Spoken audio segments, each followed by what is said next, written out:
అండి అందరూ ఎలా ఉన్నారు? నేను కూడా చాలా బాగున్నాను. ఈరోజు వచ్చేసి ఇంకో మంచి వీడియోతో మీ ముందుకైతే వచ్చేసాను అనమాట. మన ఛానల్ ఎవరైనా ఫస్ట్ టైం చూస్తున్నట్లయితే లైక్ చేయండి, షేర్ చేయండి, సబ్స్క్రైబ్ కూడా చేసుకోండి. సో వీడియోలోకి అయితే వెళ్ళిపోదాం. సో నేను రీసెంట్గా ఒక వీడియో పెట్టాను, 5 yearsలో 20 lakhs ఎలా సేవ్ చేయాలి అని చెప్పి. ఆ వీడియో కింద కామెంట్ అయితే పెట్టారనమాట. 10K శాలరీతో ఎలా అండి లక్షలు సేవ్ చేయొచ్చు, మీరు చెప్తున్నారు 50K శాలరీ వాళ్ళకైతే ఓకే, 10K శాలరీ వాళ్ళు ఎలా సేవ్ చేయాలి అని మెసేజ్ అయితే చేశారు. సో వాళ్ళకి ఈ వీడియో అనమాట. సో 10K శాలరీ అంటే చాలా తక్కువ అండి. ఇప్పుడున్న సిచ్యువేషన్లో ఇప్పుడున్న రేట్లతో పోలిస్తే 10K శాలరీ అనేది చాలా తక్కువ. ఒక విలేజ్లో తప్పించి ఒక 10K శాలరీతో మనం సిటీలో బతకాలంటే చాలా కష్టము. సో అలా అని మనం డీలా పడిపోకూడదు. ఒక సేవింగ్ అనేది మీకు మైండ్లోకి వస్తే ఏదో ఒక రకంగా మీరు మిగిల్చి మరీ సేవింగ్స్ అనేది చేస్తారనమాట. సో ఫస్ట్ అయితే మీరు ఇన్కమ్ని అయితే పెంచుకోండి. ఇన్కమ్ పెంచుకున్నారనుకోండి ఆటోమేటిక్గా మీకు సేవింగ్స్ అనేది పెరుగుతూ ఉంటుంది. సో నేను మీకు 10K శాలరీ అని చెప్పి మీరు ఫీల్ అవుతున్నా, సో దాంతోనే ఎలా సేవింగ్స్ చేయాలనేది ఈ వీడియోలో క్లారిటీగా ఎక్స్ప్లెయిన్ చేశాను. పాసిబిలిటీస్ అయితే చెప్పాను. సో మీకు ఇంట్రెస్ట్ ఉంటే ఫాలో అవ్వండి, ఓకేనా. ఫస్ట్ వచ్చేసి ఆర్డీకి వెళ్తాం. ఆర్డీ అయితే 500 నుంచి స్టార్ట్ అవుతుంది కాబట్టి సో 500 రూపీస్ కూడా మీరు సేవింగ్స్ అనేది స్టార్ట్ చేయొచ్చు. ₹1 స్టార్ట్ చేసిన సేవింగ్సే అండి. ఏదో లక్షలు సేవ్ చేస్తేనే సేవింగ్స్ అని కాదు, ₹1 కూడా సేవింగ్స్ అనేది చేయొచ్చు. అది మన మైండ్ సెట్ బట్టి ఉంటుంది. సో ఈరోజు ఉంది, ఈరోజు తినేద్దాం, రేపు ఆలోచిద్దాం అనే వాళ్ళకి ఈ వీడియో అస్సలు నచ్చదని నేను అనుకుంటున్నాను.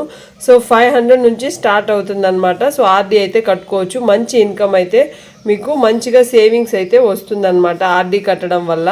నెక్స్ట్ వచ్చేసి ఎఫ్డి వేయాలంటే లక్షల్లో వేయాలి, ఒక వేలల్లో వేయాలి అని ఫీల్ అవుతుంటాం కదా. సో ఎఫ్డి అలానే వేయాలండి. సో సంఘం లోన్స్ తీసి వేయచ్చు. సో ఇది కూడా ఒక పాసిబిలిటీ నేను చెప్తున్నాను. సో మళ్ళీ కామెంట్ పెట్టకండి, సో సంఘం లోన్లకి మేము నెల మళ్ళీ రిటర్న్ కట్టాలి కదండి అని చెప్పి. సో నేను పాసిబిలిటీస్ అనేది చెప్తున్నాను, అది మీరు చెయ్యాలా వద్దా అనేది మీ ఇష్టం.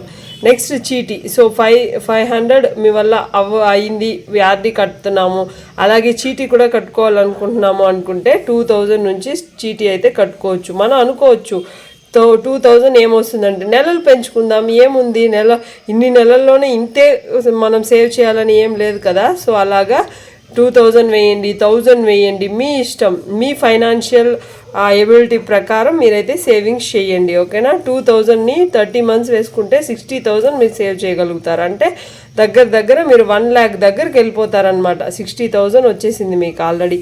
సో అలా సేవ్ చేయండి. సో మనీ సేవ్ చేయాలంటే ఒక డిసిప్లైన్ ఉండాలి.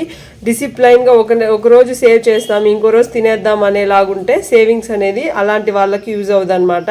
సేవింగ్స్ అనేది ఒక కన్సిస్టెన్సీ ఉండాలి. డిసిప్లైన్గా ఉంటేనే ఫ్యూచర్లో కూడా మనం మంచిగా సేవింగ్స్ అనేది చేయగలుగుతాం అనమాట. నెక్స్ట్ గోల్డ్ చీటీ 1000 నుంచి స్టార్ట్ అవుతుంది, 1000 to 2000 అనమాట. అలాగే మీరు 11 months వేసుకున్న 11,000 అయితే అవుతుంది.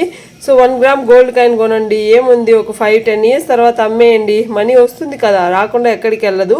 సో ఇలా ట్రై చేయండి ఏదో ఒకటి, ఆర్డీనా, ఎఫ్డీనా, లేదంటే గోల్డ్ చీటీనా, లేదంటే నార్మల్ చీటీనా. సేవింగ్స్ అనేది మీ మైండ్లో ఉంది అంటే ఏదో ఒక రకంగా మీరైతే ట్రై చేస్తారు, ఏదో ఒకటి సాక్రిఫైస్ చేస్తారు. కొంతమందికి షాపింగ్ అంటే ఇష్టం ఉంటుంది, షాపింగ్ సాక్రిఫైస్ చేయండి. కొంతమందికి నాన్ వెజ్ తినడం అంటే చాలా ఇష్టం ఉంటుంది, నాన్ వెజ్ తినడం మానేసి మరీ సేవింగ్స్ చేయండి. ఇలాగా సేవింగ్స్ అనేది మీ మైండ్ సెట్లో ఉంటే ఇలా కూడా సేవ్ చేయొచ్చు అనమాట. సో తక్కువ శాలరీ అని చెప్పి డీలా పడిపోకుండా ఏదో ఒక రకంగా ట్రై చేయండి. లేదండి మేము ఇంత సాక్రిఫైస్ చేయలేము అంటే ఎక్స్ట్రా ఇన్కమ్ కోసం మీరు కష్టపడండి. ఏదో ఒక రకంగా మీకున్న నాలెడ్జ్ ఏంటి, మీకు దేని మీద నాలెడ్జ్ ఉంది దాని మీద అయితే కష్టపడండి, ఓకేనా. నెక్స్ట్ వచ్చేసి ఎస్ఐపి. 1000 రూపీస్ ఎస్ఐపి చేయొచ్చు. నాకు మ్యూచువల్ ఫండ్స్ మీద మంచి అవగాహన ఉంది, నేను పెట్టగలుగుతాను అనుకుంటే 1000 రూపీస్ ఎస్ఐపి కూడా మీరు చేసుకోవచ్చు. సో అలాగా కన్సిస్టెన్సీగా మంత్లీ ఎస్ఐపి చేస్తూ పోయారనుకోండి మంచి అమౌంట్ అయితే మీకు రిటర్న్స్లో వస్తుందన్నమాట. సో అది మీకు ఒక అవగాహన ఉండి, మాకు తెలుసు దాని మీద ఒక అవగాహన ఉంది అనుకుంటే హ్యాపీగా మీరు ఎస్ఐపి అయితే చేసుకోవచ్చు అనమాట. సో 1 monthలో 500 to 1000 రూపీస్తో కూడా మీరు ఇలాగా సేవింగ్స్ చేశారనుకోండి ల్యాక్స్లో సేవ్ అయితే చేస్తారనమాట. నెక్స్ట్ వచ్చేసి ఇన్కమ్ పెంచుకునే ఐడియాస్. మీరిద్దరు ఒకరు కష్టపడుతున్నారంటే హస్బెండ్ అండ్ వైఫ్ ఇద్దరు కష్టపడండి, అప్పుడు మనీ ఆటోమేటిక్గా మీకు సంపాదన అనేది పెరుగుతుంది, సేవింగ్స్ కూడా పెంచుకోవచ్చు. నెక్స్ట్ ఎక్స్ట్రా ఇన్కమ్ కోసం ఇంకా మీరు ఇల్లు దాటి మేము బయట వెళ్ళలేమండి, ఇంట్లోనే ఏదైనా చెప్పండి అంటే ఇంతకుముందు ఒక వీడియో పెట్టాను, అందులో వెళ్ళి చూడండి. ప్యాసివ్ ఇన్కమ్ ఐడియాస్ అయితే నేను ఇచ్చాను. సో మీకు మంచిగా యూజ్ అవుతుందని నేను అనుకుంటున్నాను.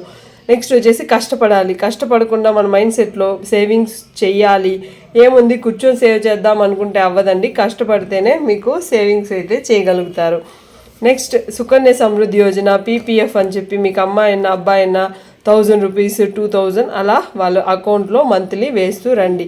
ఇలా చాలా రకాలుగా మనీ అయితే సేవ్ చేయొచ్చు. మన మైండ్ సెట్లో ఉండాలి. ఏంటండి మీరు ఎప్పుడు చూసినా సేవింగ్స్ సేవింగ్స్ సేవింగ్స్ అంటారు, లైఫ్ చిన్నది కదా, ఎంజాయ్ చేసేద్దాం ఏముంది అనుకుంటే మీ ఇష్టం. లైఫ్ చాలా చిన్నదే. రేపు ఏదైనా ఒక చిన్న అవసరం వచ్చినా ఆ చిన్న లైఫ్లోనే మనకి ఏదో ఒక రకంగా ఇబ్బంది వచ్చినా అలాంటప్పుడు ఇంకొకరిని అడుక్కోకుండా, ఇంకొకరి దగ్గర చేయి చాపకుండా మనకంటూ మనకు ఒక ఇన్కమ్ అనేది పెట్టుకొని ఒక సేవింగ్స్ అనేది పెట్టుకుంటే లైఫ్ లాంగ్ హ్యాపీగా అయితే బతకచ్చు. సో నా వీడియోస్ మీకు నచ్చుతున్నాయి అంటే ఒక కామెంట్ పెట్టండి. మీకు ఏం నచ్చుతుంది, దేని గురించి మీకు ఎక్కువ అట్రాక్ట్ అవుతున్నారు అనేది నాకు తెలుస్తుంది. సో నేను ఈ వీడియో కోసం పెట్టిన ఎఫెక్ట్ నేను చాలా హ్యాపీగా ఫీల్ అవుతాను మీరు కామెంట్ పెట్టడం వల్ల. ఇంతవరకు చూస్తున్నారంటే నా వీడియోస్ మీకు నచ్చుతుందనే నేను అనుకుంటున్నాను. Take care, bye.